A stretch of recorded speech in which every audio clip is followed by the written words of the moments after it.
الفقه عمادا لهذا الدين وأصلي وأسلم على سيدنا محمد سيد الأنبياء والمرسلين وعلى آله وصحبه والتابعين أما بعد رب اشرح لي صدري ويسر لي أمري واحلل عقدة من لساني يفقهوا قولي اللهم فقهنا في الدين.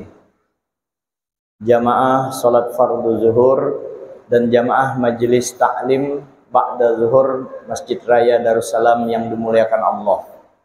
Pertama-tama kita mengucapkan alhamdulillahirabbil alamin, bersyukur atas segala nikmat Allah taala kepada kita. Nikmat yang baru saja diberikan Allah kepada kita, kita bisa melaksanakan kewajiban sholat zuhur, dan kada gampang-gampang sholat zuhurnya berjamaah pulang. Jadi ini anugerah, dan kita bisa bertahan di masjid ini. Alhamdulillah, bertahan supaya dapat pahala. Kita niat i'tikaf, nawaitu an a'takifa fi hadzal masjid ma dumtu fi lillahi ta'ala. Amun kada hafal bahasa Arabnya di dalam hati, aku niat iktikaf karena Allah Ta'ala. Mari juga kita tidak lupa membaca salawat dan salam keharibaan junjungan kita Nabi besar Muhammad sallallahu alaihi wasallam dengan ucapan Allahumma salli wa sallim wa barik ala Sayyidina Muhammadin abdika wa nabika rasulika nabil ummi wa ala alihi wa sahbihi wa sallim. Atau salawat apa aja, yang penting ngaran Nabi, nama Nabi kita sebut. Hadirin yang dimuliakan Allah, menggunakan waktu kurang lebih 10 menit hubungan dengan masalah sembahyang atau kaifiat sembahyang. Yang pertama, takbiratul ihram. Di dalam sembahyang itu ada 2 macam takbir. Bacaannya sama, Allahu Akbar. Takbiratul ihram ada juga namanya takbir intiqal. Takbiratul ihram itu wajib. Adapun takbir intiqal itu sunnah.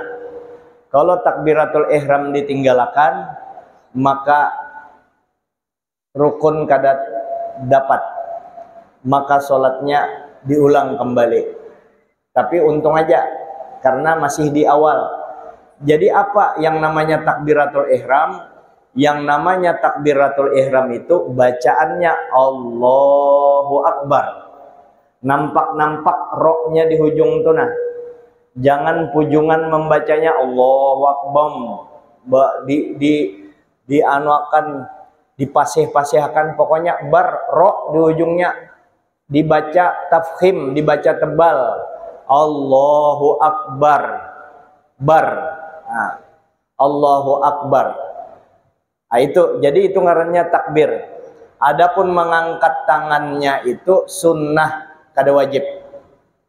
Yang kedua, masalah kalau kebetulan kita sembahyang atau mengikuti orang sedang sembahyang, bolehkah kita ikut dengan orang yang sedang sembahyang? Boleh, karena dipersyaratkan yang hendak umpat atau ikut orang yang sedang sembahyang itu berniat jadi makmum. 3 macam. Misalnya di depan kita, kalau yang tadi kan berjamaah sudah memang dipersiapkan dari awal. Ini misalnya kita menemukan seseorang sedang sholat, lalu persyaratannya bagi kita apa? Syaratnya kita berpadah ikut dengan imam tadi. Bagaimana kalimatnya? Boleh kita sengaja aku misalnya sembahyang zuhur, sengaja aku sembahyang zuhur 4 rakaat menghadap kiblat jadi makmum, bisa. Atau kalimatnya selain jadi makmum mengikut imam, atau niatnya berjamaah. Jadi 3 macam itu bisa semuanya. Yang penting kalimatnya menghubungkan kita dengan imam di depan. Yang jadi persoalan, apakah sah Kalau kebetulan orang yang sembahyang di muka kita ini bukan sembahyang zuhur, misalnya inya sembahyang ba'diyah zuhur, kita kira belum sembahyang zuhur, ternyata setelah 2 rakaat salamnya, apakah kita tetap lanjut? Lanjut aja, karena di dalam fikih diperbolehkan kita mengikut imam atau diperbolehkan kita berjamaah antara makmum dengan imam, berbeda niat, berbeda rakaat, atau berbeda jenis sembahyang, asal dengan syarat sembahyangnya, istilah di fikih itu satu nazom. Artinya satu nazom itu satu gerakan, sama gerakannya, tapi cuma beda rakaat, beda jenis sembahyangnya, kada apa-apa. Yang penting imam yang kita ikuti di depan, dia tidak sedang sholat gaib atau sedang sholat istisqa atau sholat astagfirullah, istisqa jar, sholat kusuf gerhana matahari, atau sedang sholat khusuf, sholat gerhana bulan. Karena sholat gerhana matahari atau gerhana bulan, pendapat yang mayoritas adalah 2 kali rukunya. Rukunya 2 kali. Nah, itu yang maulah kita begitu tahu, jangan dilanjutkan 4 itu, kita mufaraqah. Tetapi terhadap orang yang berbeda sholat, nama sholatnya, berbeda rakaatnya, berbeda sholatnya, misalnya orang mengkodok sembahyang habis zuhur, maghrib kada ingat malam tadi, inya mengkodok, datang kita belum sembahyang zuhur, lalu ikut dia sedang sholat maghrib, boleh kita ikuti walaupun berbeda rakaat, asal satu organisasi, gerakannya sama, satu nazom. Atau orangnya sedang sembahyang sunat zuhur tadi, kita ikut, maka tetap aja kita niat ikut orang tersebut, ternyata setelah 2 rakaat inya salam. Kayak apa itu jar? Apakah dianulir, di cancel? Kada jadi sembahyang zuhur, ulang asal lagi takbir si makmum tadi, karena imam di depan kada sembahyang zuhur, sembahyang ba'diyah zuhur sunat. Apakah terus aja? Karena sah hukumnya mengikuti orang yang berbeda rakaat dengan kita sholatnya. Lalu bagaimana tentang orang yang sedang sembahyang, kita gawil, kita colek, biasanya dicolek di bahu. Apakah boleh seperti itu? Dilihat dulu. Di dalam literatur hukum Islam, di dalam literatur fikih, belum pernah ditemukan fikih-fikih klasik yang dulu, kenapa kada disuruh menggawil orang yang sedang sembahyang? Karena si makmum di belakang, kalau kebetulan ada orang sembahyang di depan, tanpa inya menggawil pun tetap aja sah, asal berniat ikut jadi imam. Sengaja aku sembahyang zuhur jadi makmum, sudah jadi aja itu. Tetapi bagaimana persoalannya menggawil itu? Hampir seluruh Indonesia sudah orang menggawil, lamun hendak 4 sembahyang. Bagaimana hukum menggawil? Nah, di fikih kontemporer, di fikih yang baru, mesti itu harus ada payung hukumnya juga. Nah, kayak Pak, dilihat kemaslahatannya. Orang menggawil ini ada di Kupas, boleh menggawil. Ini hukumnya, bukan bikin hukum baru, kada. Ini kejadian yang ada, ya kan? Boleh menggawil kalau yang digawil itu kada takajut.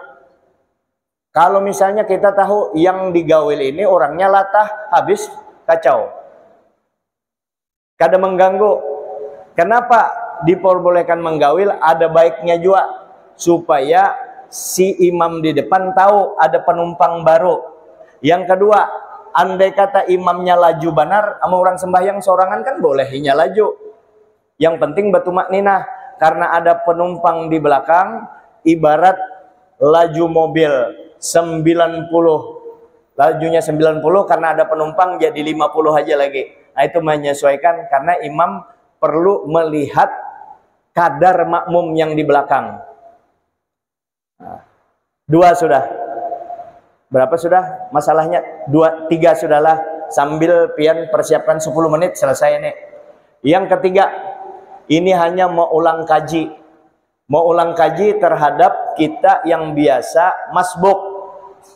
Masbuk, batas masbuk itu yaitu mendapati ruku imam dan ada tumakninahnya. Jadi masbuk itu bagi mereka yang masbuk di dalam mazhab Syafi'i itu si makmum, si imam atau sholat sendirian itu wajib membaca Fatihah. Fatihah si makmum hukum asal. Fatihah si makmum tidak dijamin oleh imam. Artinya kalau si makmum kada membaca Fatihah kada sah sholatnya menurut fikih Syafi'i. Kalau fikih mazhab lain ada Fatihah ditanggung oleh imam.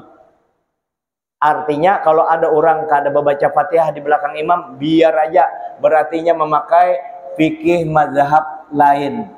Dan itu mazhab selain Imam Syafi'i, Imam Hanafi, Imam Maliki, Imam Hambali, itu semua mazhabnya Ahlus Sunnah wal Jamaah. Boleh dipakai. Tapi ini yang sedang ulun jelaskan mazhabnya Imam Syafi'i. Maka si makmum wajib membaca Fatihah, memperdengarkan bacaan Fatihah di telinganya. Tetapi ada di dalam mazhab Syafi'i Fatihah yang ditanggung oleh imam. Artinya cukup aja sudah imam membaca biarinya kada. Yang mana adalah mereka yang masbuk. Apa arti masbuk? Arti masbuk itu didahului orang. Kalau bahasa Banjar didahului orang kan berarti tadudi. Makmum yang tadudi, makmum yang terlambat atau makmum yang masbuk didahului oleh jamaah, maka ketika inya hanya datang baru dia baca Bismillahirrahmanirrahim, Alhamdulillahirabbil alamin. Imam sudah Allahu Akbar. Imam sudah Allahu Akbar menuju ruku sampai Alhamdulillahirabbil alamin. Tinggalkan Fatihah itu langsung ikut rukuknya imam. Jangan sampai terlambat ikut ruku imam.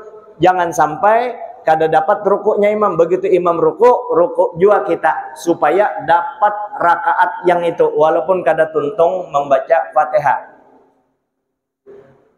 Kemudian ada lagi yang kada sampat membaca Fatihah. Kada sampat membaca Fatihah.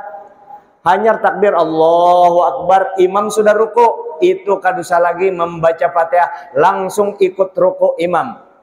Begitu ikut ruku imam, sempat satu napas atau sempat sekedar membaca Subhanallah, inya kada membaca Fatihah sama sekali, hanya ikut ruku imam, maka makmum tersebut dapat jua rakaatnya jamaah. Kada perlu menambah rakaat karena dia sempat ruku bersama imam.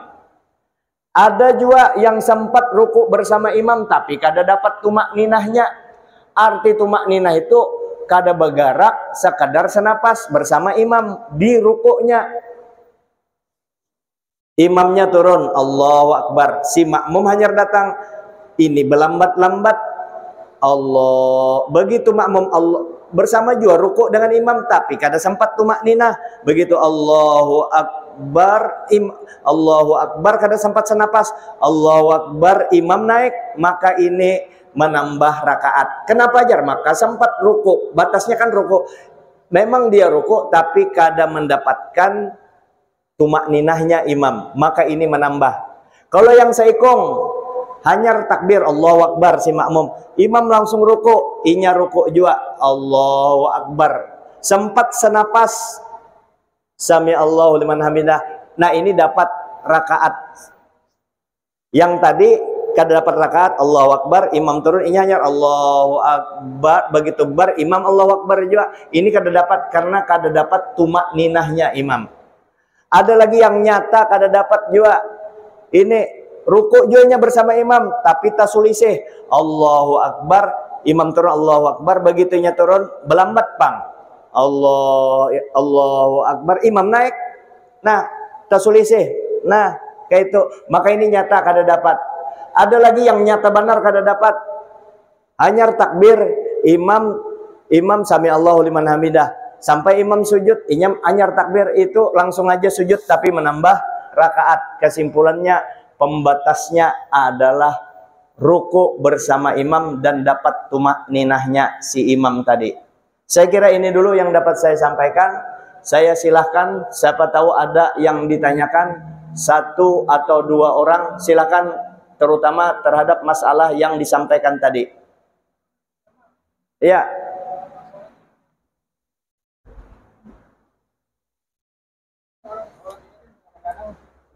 Orang yang sholat ini kadang-kadang mengganggu kita, badannya bau amis. Ya. Ini masalah awak berbau. Kalau awaknya berbau dan itu lain najis, tetap sah sembahyangnya. Kita berbicara sah. Tetapi awak yang bau amis, kalau mengganggu jamaah lain, nah itu sembahyangnya sah.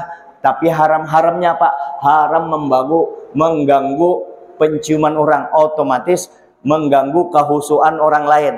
Makanya kalau merasa awak berbau, muntung berbau, sadar aja kita di ujung-ujung aja, daripada mengganggu orang. Artinya kada batal juga pang sembahyang. Kalau dibicarakan masalah sah atau kadanya, selama baunya itu bukan bau yang najis, termasuk bebinian biasanya berganti sulawar apa aja. Kenapa jar? Anu jar rasa kada nyaman. Amun rasa kada nyaman silahkan, tapi ini najisnya di mana? Kalau memang itu kamih, air seni atau mazi atau wadi, nah itu najis. Kalau hanya paluh kada najis. Tapi kalau ada kesempatan, alangkah baiknya besilih, kan bagus juga pang besilih. Cuma kalau dipadahkan itu batal kada. Dalam kondisi tertentu kita memang bisa pakaian baju bepaluhan apa segala mau kada mawai. Tapi kalau awak bau ya kalau bisa di pinggir-pinggir aja. Nah, tapi sahaja sembahyangnya, cuma mengganggu orang. Nah, itu aja, mengganggu orang. Adakah lagi yang lain? Ya. Bagaimana kalau misalnya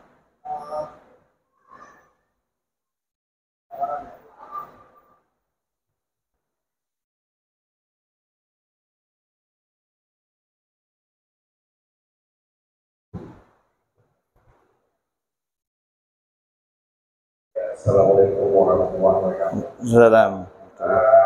Bagaimana seandainya setelah kita mengikuti sholat tadi, kemudian kita merasa telat, tapi kita merasa telat, apa tadi? Masbuk. Merasa masbuk. Jadi kita melaksanakan apa yang sudah dilaksanakan imam, kemudian kita ulang kembali saja lah. Mengulang kembali sembahyang. Misalnya tadi kita pada saat kita ruku, mau ruku, kita merasa telat nih. Ya. Tapi kita ulang lagi. Di rakaat berikutnya ketika kita selesai, menambah lagi, bisa aja kayak gitu. Menambah maksudnya mau ulang sembahyangnya atau menambah rakaatnya? Menambah rakaatnya aja. Menambah rakaat. Kalau misalnya waktu kita merasa ruku tadi kada sempat dapat dengan imam, masuk itu. Inya kan al yaqinu la yuzalu bisyak. Yakinnya apa? Yakinnya aku tadi dasar terlambat dari imam tadi. Aku hanya Allahu Akbar, imam sudah naik, berarti itu tambah satu rakaat. Kalau ragu, misalnya ragu Allahu Akbar, imam tadi aku sampat senapas, sampatkah kada, ambil yang sampat, yang mudah. Kecuali karena kalau rakaat ragu 2 kah 3, 4 kah 3, ambil yang 3 tambah satu rakaat. Kalau yang itu ambil yang yakinnya, aku yakin tadi ruku sudah bersama imam, atau aku yakin tadi, apalagi kita sempat Bismillahirrahmanirrahim, nah kita baca Bismillahirrahmanirrahim, imam sudah ruku, kadusa lagi nambah langsung Allahu Akbar juga kita. Jadi artinya tindakan dipercepat ketika kita memang terlambat, dipercepat menyampati mengikuti rukuknya imam dan plus tumakninahnya. Tetapi si imam ini harus dilengkapi juga pengetahuan tentang keberadaan makmum yang di belakang. Kalau kebetulan inya tahu banyak yang masbuk di situ di rakaat pertama itu, maka ketika inya ruku, si imam disunnatkan sedikit memperlambat rukuknya supaya makmum yang terlambat itu sempat mendapatkan rukuknya imam. Artinya disunatkan kada wajib pang. Ini kada imamnya Allahu Akbar, Sami Allah. Belum lagi makmum, beri kesempatan makmum ikut satu napas bersama kamu. Beri kesempatan makmum supaya dapat rokaatnya si imam tadi. Maka imam harus toleransi dengan makmum. Allahu Akbar. Bertahan aja dulu semat. Baca aja. Subhana rabbiyal azimi wa bihamdi, subhana rabbiyal azimi wa bihamdi, subhana rabbiyal azimi wa bihamdi. Sami Allah. Sampat aja kalau makmum yang terlambat-lambat di belakang itu. Jadi itu. Ya, makasih banyak. Satu lagi. Ya. Assalamualaikum warahmatullahi wabarakatuh. Misalkan kita sholat zuhur, Iya. kita sedang qobliyah. Tiba-tiba ada yang masuk qobliyah sholat zuhur. Iya. Tiba-tiba ada yang masuk kita ikut jadi makmum kita. Setelah kita selesai sholat qobliyah, sekarang kita juga pengen jamaah, kita ikut jamaah lagi. Sama dia. Makmumnya makmum qobliyah kita. Iya. Bisa apa, Pak? Bisa itu. Bisa. Jadi ini tuntung, ini orang sembahyang qabliyah ba'diyah zuhur lah. Kalau qabliyah zuhur kan ada kita dihadapkan persiapan sembahyang zuhur. Mungkin kalau qabliyah zuhur di tempat yang sunyi kada ada jamaah lain. Jadi kalau misalnya kita sembahyang sunat, kita ada yang umpat di belakang, sembahyang wajib kita sudah sembahyang wajib. Selesai kita salam, kita hendak umpat juga sembahyang wajib dan lainnya, silahkan. Dan itu memang boleh seperti itu, boleh. Kayak Ikam juga. Ikam hendak nikah, aku menikahkan Ikam. Mbah tuh aku lagi hendak nikah, Ikam nikahkan aku. Nah itu kerja sama boleh. Nah, untuk ilmu nikah, untuk kawin lagi, kadusa di sini karena ke rumah spesial. Jadi boleh tuh, boleh, boleh. Habiskah sudah? Habis sudahlah. Nah, saya kira ini dulu yang penting-penting. Terakhir aja sudah ini nah, yang gampang. Kalau sujud, ulun ingat pesan Habib Ali, pesan Guru Usman di kitab.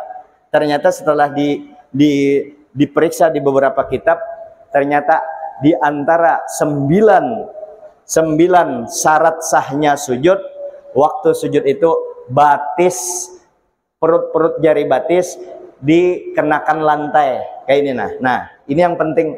Ini mungkin di masjid ini sudah ke 10 kali ulun menyampaikan, kada apa-apa juga lancar kaji karena diulang. Nah kayak ini nah syaratnya itu perut jari kena lantai, kada boleh ujung jari, kada boleh kayak ini, apalagi kayak ini.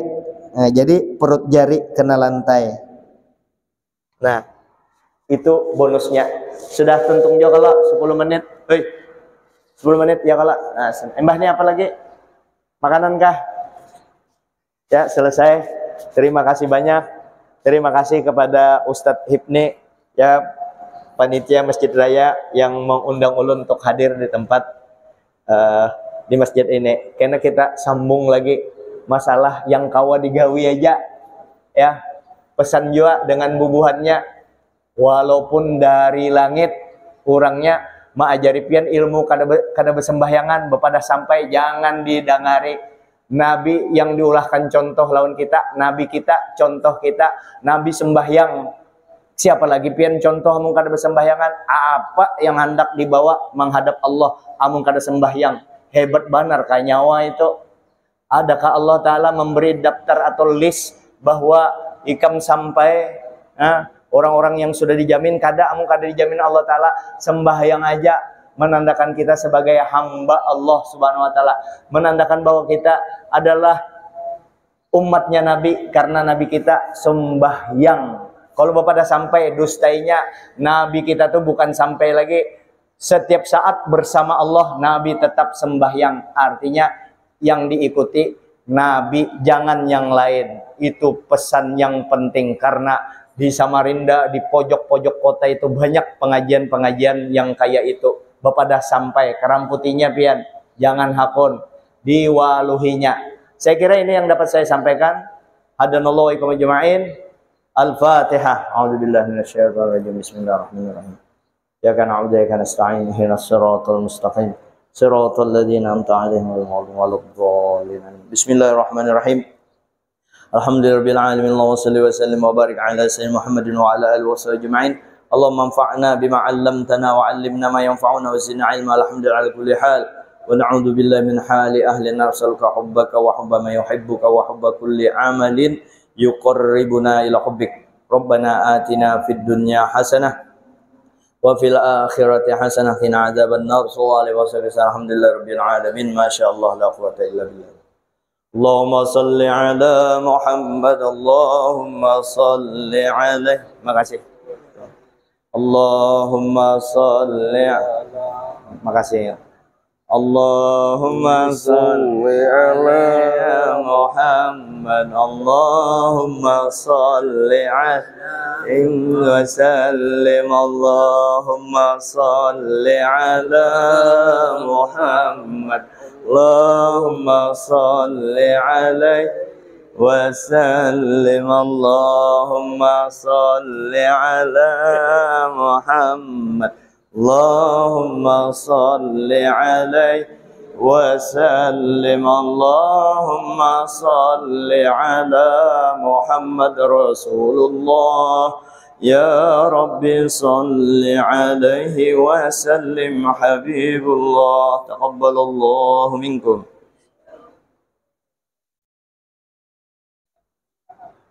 Ya, makasih.